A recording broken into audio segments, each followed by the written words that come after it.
Hey everybody, I am logging into World Health Organization's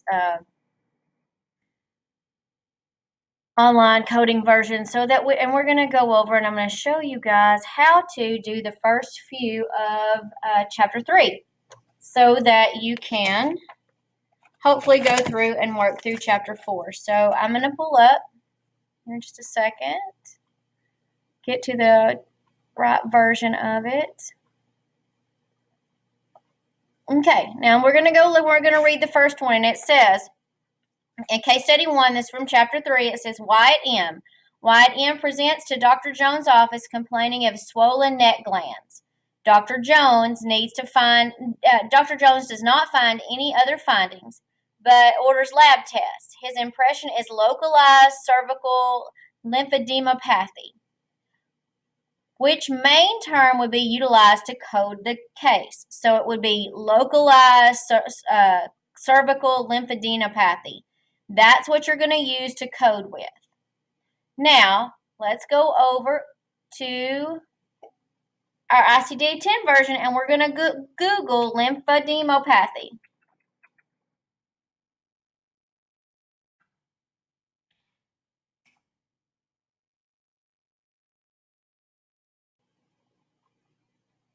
Okay, so it's going to give me some codes. Generalized enlarged lymph nodes with no other symptoms. So let's look at that one. NOS. Okay, that says generalized, but here we see that this one says localized, which is above it, R59.0. So you see right there it says localized enlarged lymph nodes. And that's what's listed under lymphadenopathy when you search for that. So you're going to have to know, see there's lymphadenopathy that's in generalized enlarged lymph nodes. So that means that they could be anywhere. But what we saw was in a specific location. They were localized to the neck. So that's what we're going to choose. We're going to use R59.0 here because that is localized, because that's specifically what the doctor said. Localized cervical or enlarged lymph nodes in the neck in a localized area. So we choose that one. Okay, so we did A, cervical lymphadenopathy. Generalized cervical lymphadenopathy was the right one for A.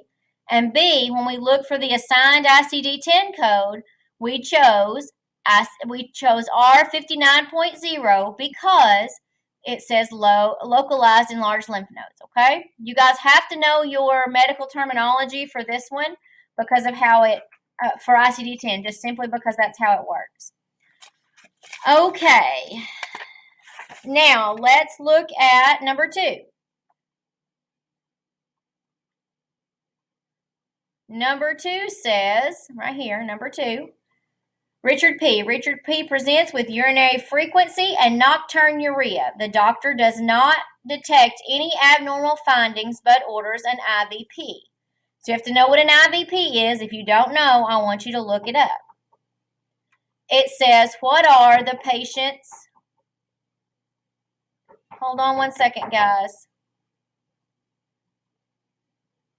Okay, sorry, guys. I had to go to the door. All right, let's go back over here. So what are the patient's signs and symptoms? Because we have to list signs and symptoms to be able to pay for, and that's the reason. That's what we're looking for to code so that we can... we have to be able to give a reason for the IVP or the test that they're going to run for insurance purposes. So now we're going to look up, what does it say he has? Up here it says that he has urinary frequency and nocturia. So that's what we're going to put there. Frequency and nocturia would be A. And then now let's go over and see if we can code that. So let's go into here and put urinary frequency. Let's see what we get with urinary frequency. Okay, so it doesn't have the urinary frequency. Let's look under frequency.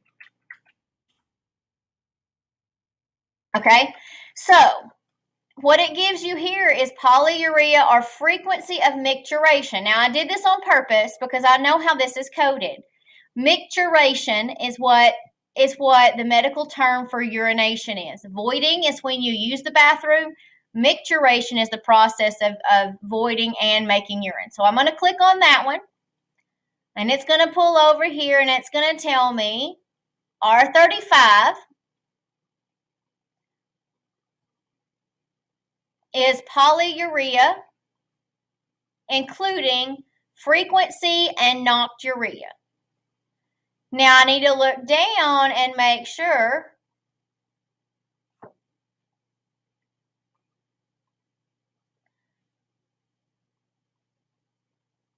there's no other additional notes under there. So I'm going to code, because that includes nocturia and frequency, R35, right?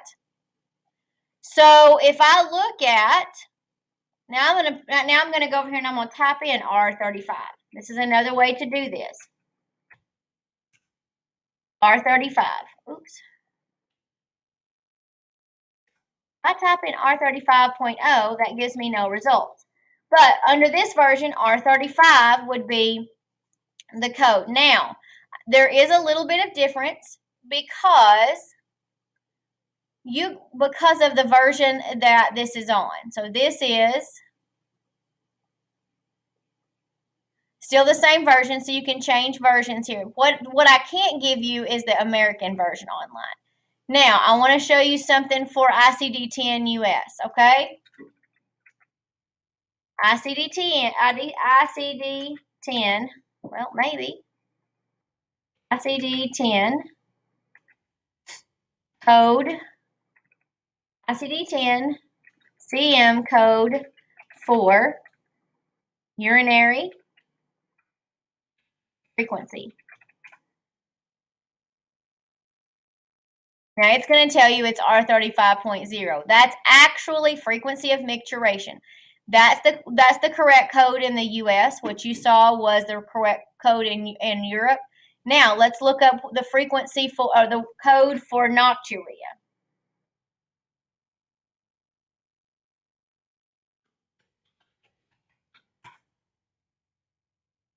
So that's R35.1. So what you should put here, oops, let me pull up the right one.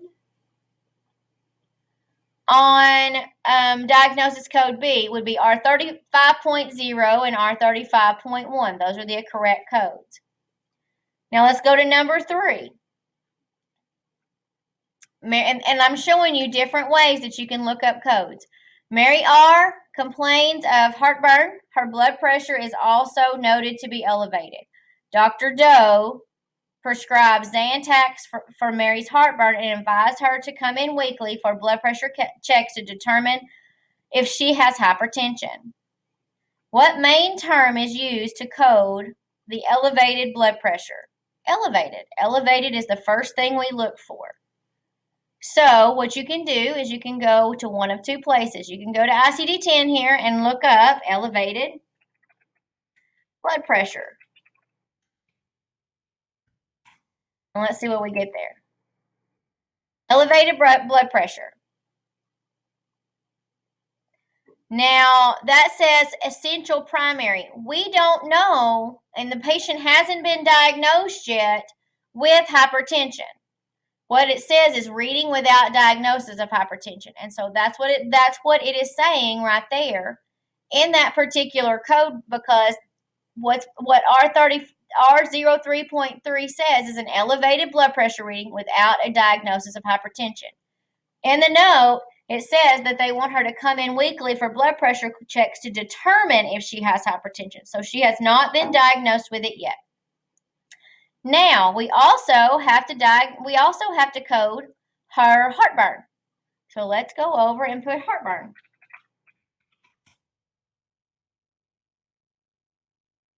So heartburn is right there, R12, and it says it excludes dyspepsia. So it doesn't say anything in the doctor's notes about dyspepsia. And he has diagnosed her with heartburn and given her a medication. So we're going to code R12 for her heartburn. So we've coded R12 for her heartburn, and we've coded R03.0 for elevated blood pressure readings. Okay? Now let's go on to number 4. Number 4 says, my Z presents to Dr. Jones' office with complaints of right lower quadrant abdominal pain. Intermittent, duration for 1 month. That means, okay, so what that means is Ma has had right lower quadrant abdominal pain off and on for 1 month. Ma has, she has clear, non-malodorous vaginal discharge. So she has whitish to clear malodorous vaginal discharge. On a pelvic examination, external genitalia appears within normal limits. Vaginal vault has white discharge present. Diagnosis, abdominal pain of unknown etiology and vaginal discharge. What is the exact location of abdominal pain? So it's in the right lower quadrant. And then we're going to have to code right lower quadrant abdominal pain, etiology unknown, and vaginal discharge. So let's go back over here to our code checker, to our ICD-10, and we're going to put abdominal pain, unknown, etiology.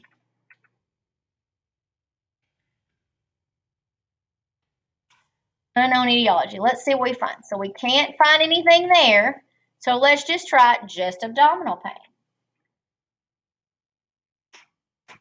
Okay, we should get a bunch of things with abdominal pain.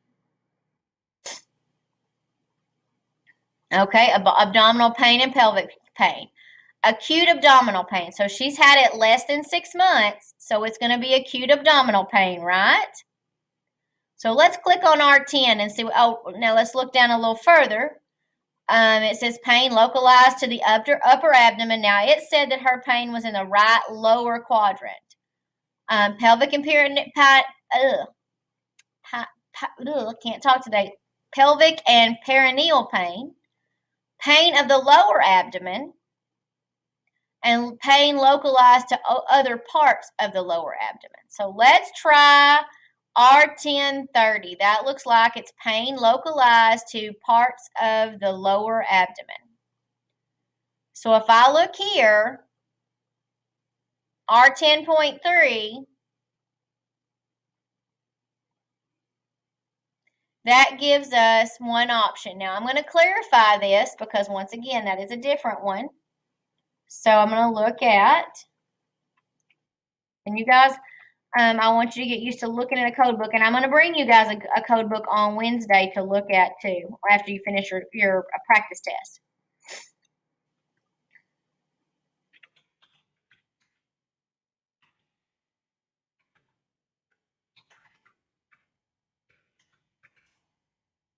I'm sorry I can't type today, guys. Okay, so this gives me left lower abdominal quadrant abdominal pain. Now, where does it tell us her? It says it's right, so I need to do right, localized lower abdominal pain, right. So I need to look on the right side because left would be wrong.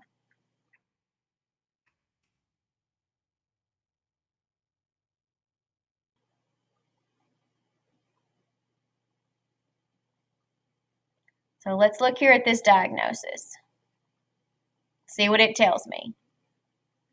R1031 is the code that can be used to indicate a diagnosis for reimbursement, but it is right lower quadrant abdominal pain. Isn't that what we were looking for? Right lower quadrant pain?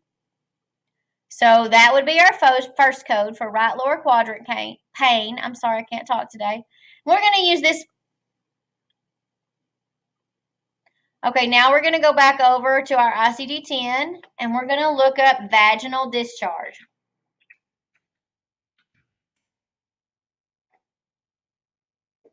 Discharge from vaginal area. So let's click on 89 N89.8, and it says other not specified non-inflammatory disorders of the vagina. Leukorrhea, old vaginal lacerations, pessary, ulcer of the vagina.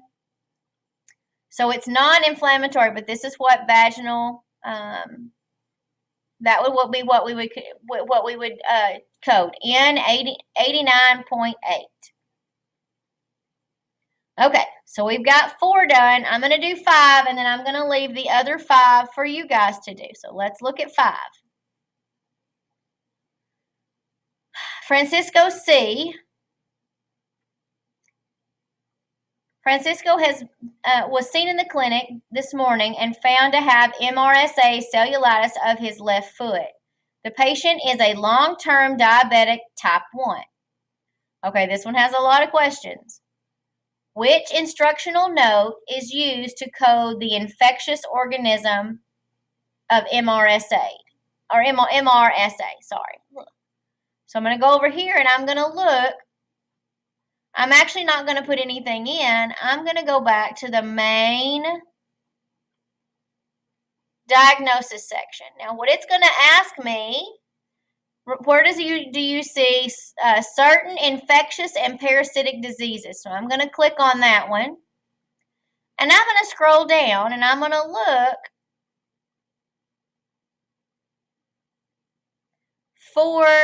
to see if I can see something bacterial, viral, and other infectious agents. Okay, so this is where I'm going to find MRSA, B95 to B98. That's where I'm going to find, or B97, sorry, B95 to B97, because 98 will give us viral stuff. B95 to B97, that's where the additional codes for infection are. Where is this note located?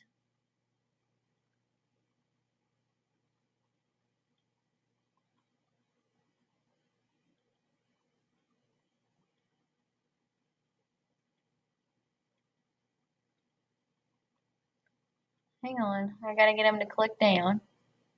Okay, so where is it going to be located? It's going to be located, it's infections of the skin and subcutaneous tissue. That's where I'm going to look to locate the actual cellulitis. So we found MRSA as a B code, B95 to B97. Now we have infection of the skin and subcutaneous tissue. That's going to be L00 in that block, L00 to L08.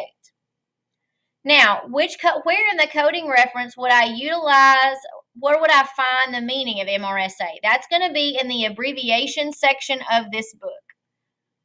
So it's going to be under the abbreviations, which are in the main section of this book, okay? So that's where we would find that, would be in the abbreviation section. Now, let's code it. Okay, so we're going to code.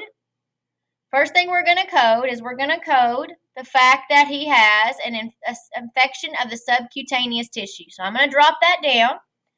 And what it says that he has cellulitis of his left foot. So let's look up cellulitis. It's not under 2. Cellulitis is L03. So I'm looking here at cellulitis. It also includes acute lymphangitis, but we have cellulitis. Now his cellulitis is on his left foot. So that says finger and toe. That says other part of the limb. So see, it tells you where it means: the face, the trunk,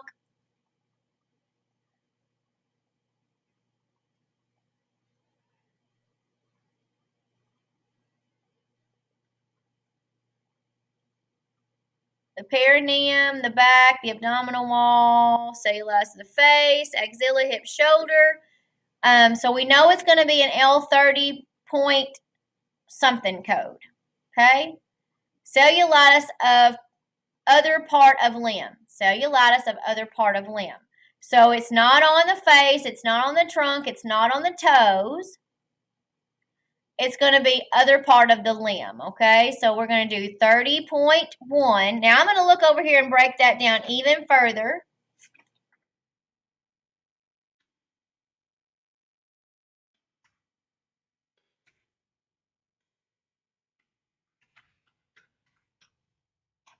Whoops. Cellulitis of the left foot. Because it didn't break it down far enough for me. But if I look at cellulitis left lower limb, it's going to be L03.116. Okay, so that would be first. Now we're going to go back and we're going to code MRSA. Let's see if it'll just do MRSA here. Nope. Let's see if it'll do methicillin. Methicillin. Nope. So let's go back to our, we know it's in the B95 block, right? We know it's going to be in this block. So let's see if we can find it. It's Staphylococcus aureus.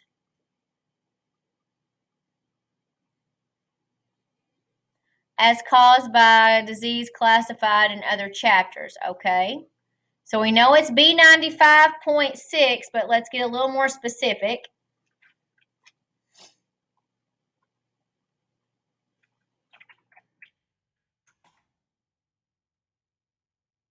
So methicillin-resistant Staphylococcus aureus, which is MRSA, caused by a disease classified elsewhere, which is what we just saw, is B95.62. That is a billable. That's what we're looking for, a billable code. So we've coded the cellulitis. We've coded the MRSA. Now we have to code long-term diabetic type 1. So let's go ahead while we're here and we'll use this one. And we'll put in long-term diabetic type, oops, I can't spell today. Type 1. Let's see what we get here.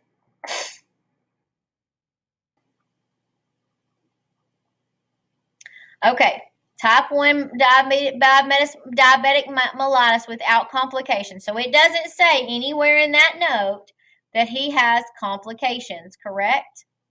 So we're going to use E10.9. That gives us the code for that particular one. Okay, I'm going to let you guys work the next 5. And then once you get those done, there's some more from chapter 4 for you guys to work. I will bring my code book over and let you guys look through it. You can also, by using a combination of ICD-10 here and narrowing it down and then Googling the rest of that code, you can get the correct codes. There are multiple ways. I just know your school does not have a code book. I don't think, and code books are around $400 per book. So I only have one and it's mine, but I will bring it with me when I come to see you guys Wednesday. All right, you guys work the other 5 and then start on the next one, okay? All right, thanks everybody. Bye.